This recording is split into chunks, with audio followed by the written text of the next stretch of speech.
দোস্ত, তোর এতদিনে গার্লফ্রেন্ডের সাথে ব্যাকআপ করে ফেলাইলি? হ কেন দোস্ত? হতচ্চারি আমার এটা কুত্তার কুত্তার এটা বাবু।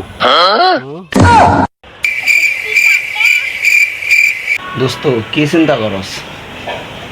ভাবতাছি আগামীকালকে গার্লফ্রেন্ডের বার্থডে, কি গিফট করবো। চিন্তা করার কি আছে, আমার মোবাইল নাম্বারটা গিফট করে দে। खत्म बाय बाय। তোমার নাম কি?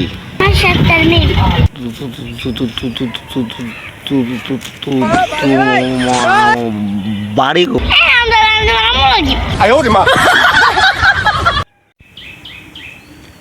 পোশাক আর চেহারা দিয়ে কখনো মানুষের মনের বিচার করবেন না। যদি তার মনের বিচার করতে হয় তবে তার সাথে মিশুন, বন্ধুত্ব করুন, তবেই বুঝবেন সে কতটুকু ভালো না মন্দ। আমার এই ভিডিওগুলো ভালো লাগলে আপনারা প্লিজ দয়া করে আমার চ্যানেলটাকে সাবস্ক্রাইব করে দেবেন।